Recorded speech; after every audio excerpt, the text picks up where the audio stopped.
So Sahil, it is quite common that we in Earth have a problem of resources. What do you think the reason for this problem is? Is it a problem of quantity or is it something else?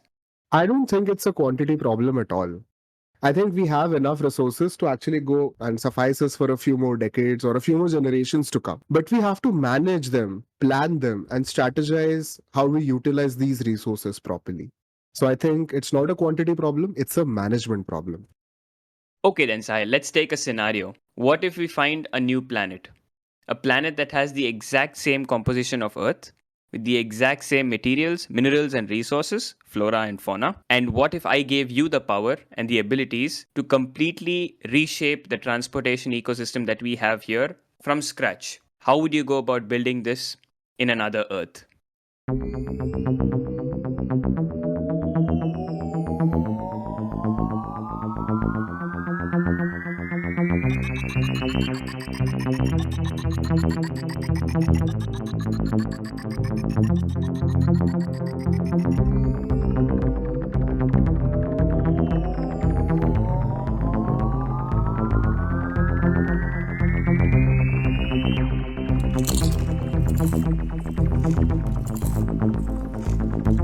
Crispy Perspectives. Good day, namaskar, welcome one and all to another episode of Crispy Perspectives. In this season, we are focusing on the future of efficient vehicles. And as always, I am super honored to have back with us here on the show my friend Sahil Bhandare, the connoisseur of mobility. Sahil Bhai, once again, welcome back to the show. Thanks, Kedar. It's a pleasure being back here. Sahil Bhai, I'm starting us off with this amazing scenario. You wake up, it's a sunny day, you get out of your bed, go to your window, you open the curtains. It is a beautiful day outside. The only difference is that you're not on Earth anymore, you're on another Earth, this new planet where you now have the power, the skills, and the abilities to do what you will, if I may say, to reshape whatever you want to, especially with regard to transportation. Before you start from scratch, I probably think it makes sense for us to look back in the past. So, especially with regard to our transportation and the resources that we have utilized for building our transportation ecosystem, what are the lessons that we've learned so far that you would then choose to either implement or not implement on another Earth? How imaginative, Kedar. Another Earth with the same resources, but entirely new transportation systems. If we look at Earth right now, we have definitely made some mistakes and we have definitely made some really good decisions that we should be taking to another Earth, learning and leapfrogging so that we can actually build a very sustainable transport ecosystem over there. First is we have to assess what are the resources that we need, and we have to ensure that we do not go for mining and extracting these resources which we do not need. For example, look at the earth right now, look at where we live. We are all talking in the terms of net zero, carbon footprint, and decarbonization, etc. And now, if we were to look at another Earth, let's not go there at all. Let's think of zero emissions from the very start and plan our resources around it. Thinking about zero emissions from the very start, which is basically leapfrogging, like you mentioned, what we have done so far over the last, 200 years with regard to our transportation, which I consider as of today is already very, very highly advanced and also very, very sustainable when compared to earlier.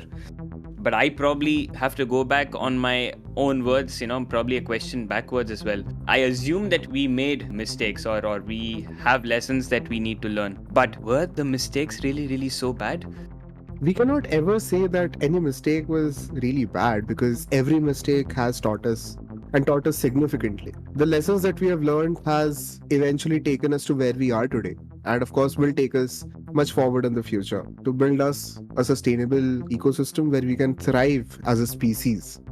So, one of the biggest mistakes that we made was being totally dependent on fossil fuels for a lot of our essential transportation needs, which included the initial railways, the current ICE engines, which have actually taken over the market. There is a phase out going on. I do not discredit that. But for a major chunk of time, we have been dependent on ICE vehicles, which have been burning fuel through combustion. And There are also other resources like coal, etc., which we have been extremely dependent on for energy. I think it was important for when the expansion of industries and cities was coming in, but we could have maybe thought of it in a different light. Maybe we could have put Earth and environment first before we actually got into some sort of climate emergency, something like what we are seeing right now. Okay, let's do as you say. Let's put Earth and environment first in another Earth. Going back to our scenario, let's say that we do as you say, indeed start off with zero emissions. That thought process from the very begin. We still do need resources to build transportation. And like we assumed at the very start, another Earth has the same mineral composition, the same amount of resources that Earth has. How would you get these resources out of the Earth, keeping zero emissions thought process in mind? And how would you then go about building your transportation system? Great. It's again pretty difficult to do it in a way that you have completely focused on a certain kind of technology and certain kind of resource, and you have completely phased out another. Because when you go and mine for resources and mine for all of your raw materials, you're going to eventually end up having a lot of these raw materials which are applicable for both industries. One, which is climate focused industry, which initiates clean transportation solutions, and also another industry which has a proven supply chain and proven business case for ICE and other polluting modes of transport. It's going to be a conscious decision for all of the stakeholders to choose a climate focused transportation ecosystem over something which is a proven case of pollution, etc. Typically, because one, the finance which will be related to building such an ecosystem will be required in plenty, and second, the appetite for experimentation will be pretty high in that case. So I think we will have to do the mining work the way we do, but we have to find out ways to do sustainable mining practices. Probably within mining, if we are using fossil fuel based vehicles, we are using energy which is generated through coal, etc., we could curb it. We could look at other sustainable ways of manufacturing as well. And maybe that is where we start. You cut scope 3 emissions to begin with, and eventually attain a net zero lifestyle for not just an individual but also for an industry. But all of that begins with a very conscious decision to make that leap and go for an experimental setup where climate is at the forefront of all the operations that you're doing. Okay, so not just rethinking transportation, but also the supply chain that goes behind building this transportation. Because when you say reducing scope 3, you mean that everything is extracted, built, produced, and sold at probably the same place itself, so that basically minimizes the emissions. Is also a fact for me to ponder about if that would even be possible or not. But again, we are the masters of another Earth, and this is how we choose to go about it. Okay, let's say you've got the resources out. I'm super curious about what these resources would be because, like you said, we want to move away from fossils. So, are there any specific resources that you've got on the top of your mind, be it minerals or materials, that we can prefer for our new transportation system, and why would we do that? Yeah, sure. So, Kedar, first, I will definitely not mine or I will not target to mine for coal and crude oil. That's to begin with, because the outcome or the energy that is to be extracted from these resources has to be through combustion. That is going to create pollution, and that's a non-negotiable. That's how the resources are made, right? So we cannot escape these resources to extract energy in any other form. Combustion is the way out, and I don't think we should be looking at any combustion to begin with. Even if we were to set up power plants, let's look at other resources like silicon, like copper, etc., which is needed for electricity and to set up renewable power plant. And let us look at nuclear as well, because these resources are sustainable for a long run.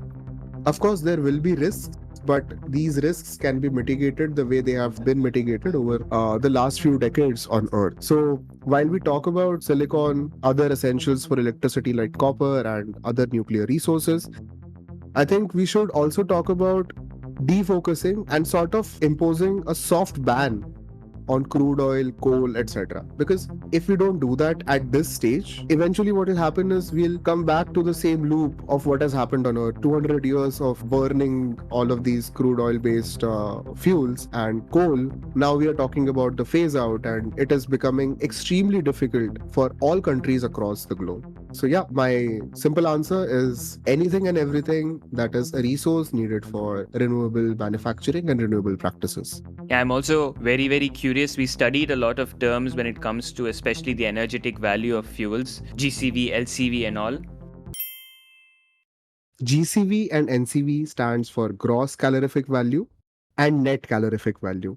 While the NCV only reflects the energy content of a fuel, the GCV indicates how much thermal energy can be obtained in total by the entire heating system. But the use of nuclear fuels is something that I'm really also curious about. I do know that we have mini nuclear reactors, for example, powering our certain transportation mediums that we have already here on Earth. But do you see a future, or do you see the reshaping of your transportation ecosystem to be primarily based off of nuclear energy? Kedar, this question arises because you are spoiled for choices. See, if I were to take you to a restaurant where you only are served milk as a beverage, cereal as food, and ice cream as dessert, you have no other choice, then you are going to order milk, cereal, and ice cream. But if I take you to a restaurant where you have 500 options, which includes beverages, food, desserts, probably you also have other options and appetizers, you have multiple cuisines, that is when you are spoiled for choice. And that is where you keep thinking, okay, if not this, then that. Your question talking about primarily putting nuclear at the forefront is still because you're spoiled for choice. You think you have a choice over nuclear versus coal versus maybe solar versus wind versus geothermal, etc. etc. My simple argument is, why do you think we would go to another Earth, sit down and create 50 to 60 different kinds of energy sources? We know the most efficient one, we know the most reliable and long lasting source. It could be nuclear, it could be anything else. Let's not comment on which source will it be, but it will be one which will probably win. So I would rather suggest let's look at large scale, medium scale, small scale. A large scale manufacturing setup at a very huge grid level for a city, it could be nuclear. A small scale setup for an industry which is focused on a certain industrial area could be a micro nuclear plant or a smaller nuclear plant setup. While for a household which is like an independent house set up in probably outskirts of the city, etc., or a rural area which will need a microgrid for their independent purposes, could have solar. So I would rather say let's not look at all options available to you. Let's look at these options as best solutions possible, and only if there is higher efficiency, lower emissions, and ease of implementation for other technologies that we are looking at for the future, then we can consider. But to begin with, let's not, because we have another Earth, right? We have everything at our disposal. Let's not be spoiled for choices. Let's take the best and apply over there. Fair point. Although you did mention for 2 out of 3 the nuclear option, so I'm still taking that as a win for nuclear friendly people. Yes, yes. But let's say that now we have the resources, we've made the plans, we've allocated the budgets. We still now would need to produce, right? And production is probably also a very, very emissions intensive part of the entire process. So how would you go about this production part of the ecosystem, especially keeping in mind that we still have a zero emissions pathway for another Earth? And more importantly, especially since production also destroys or removes a lot of flora and fauna, how would you create this ecosystem or further develop this ecosystem with minimal damage? Okay. Think of it as not just minimal damage, but also you are claiming a certain part of that planet. Like on Earth right now, we have claimed majority of what was claimable, and all of that which is either barren or on the outskirts, we chose to not invest a lot of efforts over there. But if we were to look at another Earth, we are still going to go there as probably extraterrestrials, and we are going to claim all of that, right? So now if we are making claims over such flora, fauna, resources, etc., and now you're going to actually create products out of it, create value, in terms of energy and resources out of it. Let's first begin with what is your sense of equitable growth. You just don't want a species of humans to grow. You have to look at the equitable growth of the entire planet. Right now, we are in a place where humans have created the mess, and every single species on Earth is suffering, which includes your aquatic species, your mammals, your insects. Many of the species are going extinct, and humans are probably the only reason why this is happening, because of course we laid claim on all that we could, right? Now, if we look at the another Earth, let's not look at humans as an only species which needs to go there, thrive and survive. Let's look at all species, give them all equal rights to survive and thrive, and let's not go there to claim. Let's go there to thrive. And if we look at, again, it's a perspective change. A new perspective will only be implemented when you do the unlearning. So while we are going to another planet and claiming a certain piece of land, claiming certain number of resources, and destroying a certain flora and fauna to create these values, we should be able to add more value to those parts which we have not claimed. We should add probably nutrition, we should add better health, and we should also add probably a more sustainable lifestyle for not just this species of humans, but also those species which have already existed over there. And with that, it's difficult to say because, enforcement of few things is a very tricky concept. Enforcement could be police. If we just look at enforcement as a term, we look at police. But we might also look at enforcement as something which is equitable growth. And it's very difficult to do in the current scenario where equity for all or equitable growth for all and on Earth is not possible because we are all tied up to the material benefits. But over there, we should look at non-material, intangible benefits. And if we were to go there and conceptualize something which has intangible benefits for the entire planet, for example, happiness is an intangible benefit. For example, satisfaction, the number of relationships that you nurture, or the health that you have, the longevity of all of the population, all of these are intangible benefits. And that should not be the case which is only true for humans. Why is it true for humans only?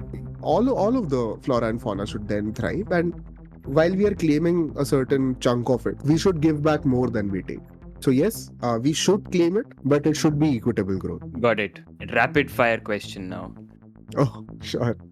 Transportation ecosystem, you have two major types of transportation: public transportation, private transportation. How much of your reshaped transportation system would be public and how much private? 98% public, 2% private. Why? Again, perspective shift. Why is there a spoiled choice for you? Why are you spoiled for choice? Why do you have to choose between public and private? See, I have been hearing this term in Hindi. It says roti, kapda, makan. All three things are your basic rights. But to attain roti, attain kapda, makan, I have to travel. So travel also has to be my basic right, Travel has to be a human right. So I think within public transport should also be a human right when we come to the another Earth. I would love to have it on Earth as well.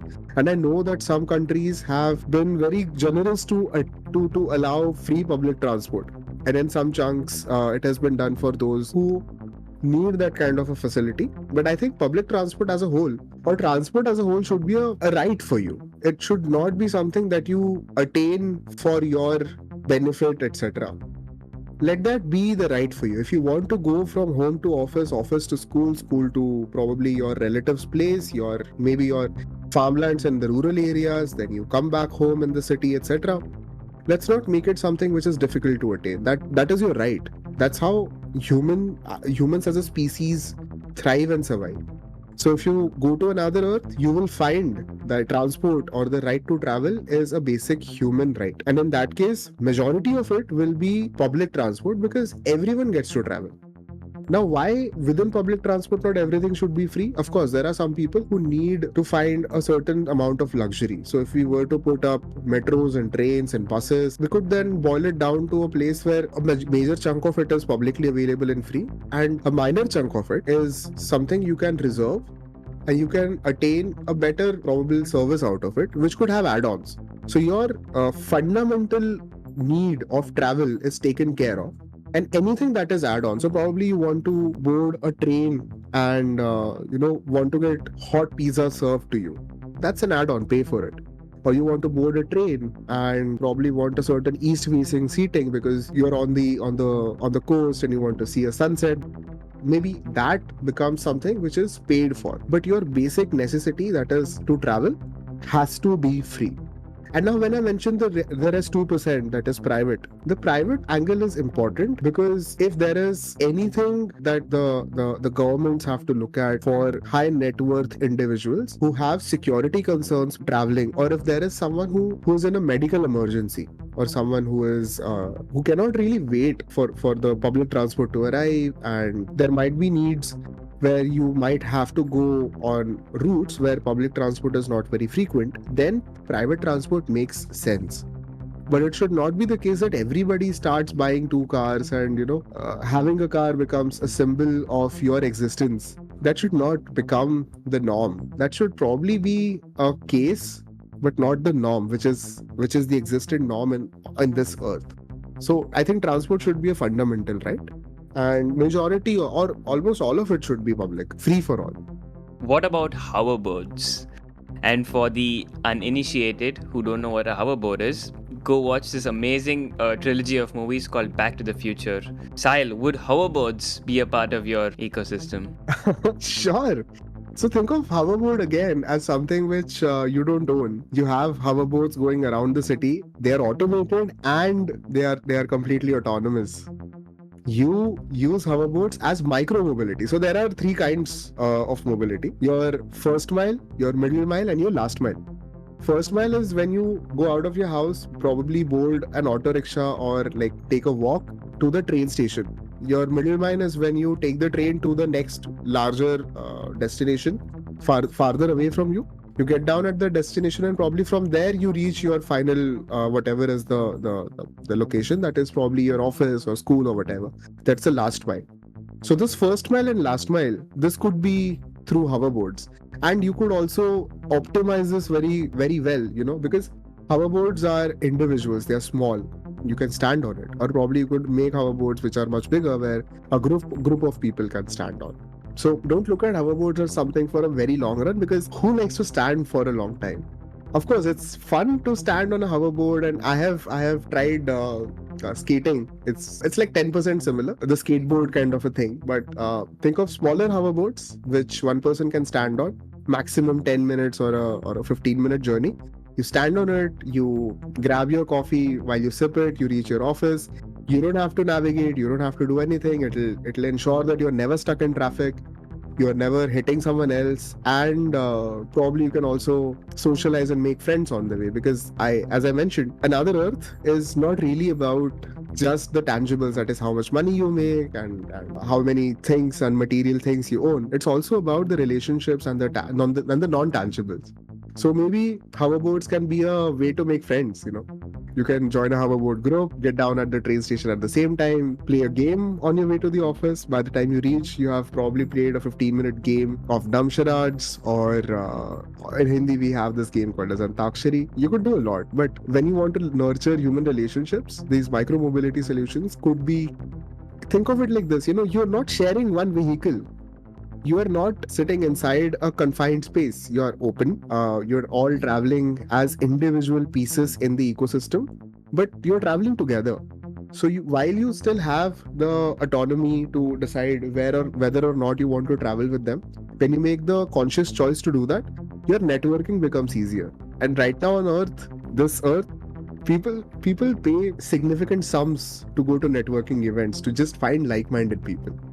If you were to employ hoverboards, 10 minutes every day, and if you were to, meet strangers who probably work in the same area, want to go to the same place, hoverboards could then help you create these intangible benefits. So yeah, hoverboards for another earth sounds like a great concept. Go hoverboards. And for those who are working in research, development, and innovation who want to shift to another earth, I'm assuming it'll be a beautiful place for you to work in. But we were also speaking a bit earlier, and I also want to end off on a story because I heard this wonderful piece of information from Sahil that he's a fan of movies in general, the superhero genre.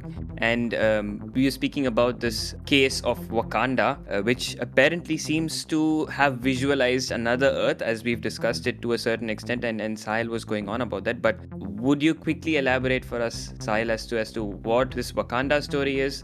Yeah, sure. I think Wakanda has fascinated me a lot. And before I even talk about Wakanda, another Earth is a concept which comes from imagining how would this Earth be in a different light.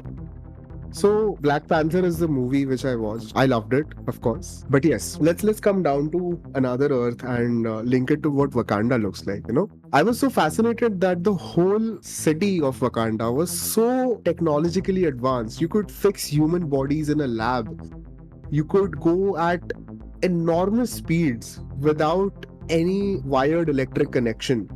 You had weapons which were probably a few times stronger and more powerful than all of the weapons that are there in the military right now. And all of that, while you had a very close connect to the flora, fauna, and the nature. So first thing I noticed over there was, again, in this case, everything was focused around public transport. They had like a metro, which was super fast, which was free for anyone and everyone, and they could just board it, get down anywhere they want. There was no ticketing system, nothing like first class, second class metros, and people lining up in queues for getting a ticket and then go. There's nothing like that. You board, you get down, whatever. Everybody was close to nature. They used to live in houses which were surrounded by trees. I've also seen a scene where they have not just the flora and fauna of a certain ecosystem, but they have multiple ecosystems. And all of these ecosystems have certain leaders which take care of these. So they are not just answerable to their people and not just answerable to their own kind, but they are answerable to the entire Mother Earth. If you were to put it in another words, they were answerable to that nature and everything in it. So I think something similar could be done for another Earth. First is transport, as I mentioned, could be extremely efficient, extremely high tech, but also extremely accessible. You would not want people to wait in line and spend a couple of hours booking tickets and blah blah. You can just walk in, walk out. That's to begin with. And second, all of those other, say, dignitaries, etc. So like their army chief and their king, etc. They had their special vehicles, but they were built for a certain purpose. So they were not going around in these special vehicles just for the sake of going around. They were built for a purpose. So again, you have purpose-built vehicles. And third, which was the most interesting part about Wakanda, there were no roads. I could not see a 7-lane highway, or 7 into 7, or 2 is like 14, and I don't know, like a 14-lane highway built by cutting off trees and just claiming that land. No, what they did was they claimed only certain parcels of land by putting up poles. So the metro which I mentioned, the very super fast high-tech metro which I mentioned, it was very similar to a maglev train. When you watch the movie, you will see it. But they did not claim the entire land. They only claimed a certain part of it by establishing poles. And even the poles were then later on covered by vegetation. I could see that there were no large roads, etc. Of course, some roads were there, but not like super huge highways. And it was so fascinating to see that an entire population of extremely talented and high-tech people could thrive with cognizance that nature is also to be taken care of, and sustainability at its core. So yeah, I think Wakanda was something that has fascinated me a lot. I think everyone who tunes in here is going to be in for a good ride, because also we have a good podcast with information here, but also lots of movie recommendations for all of you folks. So keep tuning in and you get access to more such amazing movies recommendations. But I think it sort of summing up all of what we've said here, I think centers around two things, at least from what I understood. One is nature centricity, which is all of this talk around zero emissions, preserving minimal extraction, minimal construction of roads and ecosystems. And on the other one, it's people centricity, keeping the common folk first in mind, making sure that transportation becomes as affordable, as basic a right as food and shelter. I think these two things will probably be the crux or the core of your reshaped and rebooted transportation system. That being said, I think it was a blast visualizing all of these things here with you today. And for that, Sahil, once again, thank you so much for being on our show today. Thanks, Kedar. The pleasure's on mine. Thanks for having me. And for all of our audience, all of you listeners who tuned in today, please don't forget to follow us on LinkedIn, on Instagram. Please feel free to share this with your friends and other like-minded mobility enthusiasts. And we'll see you all again soon on another episode of Crispy Perspectives.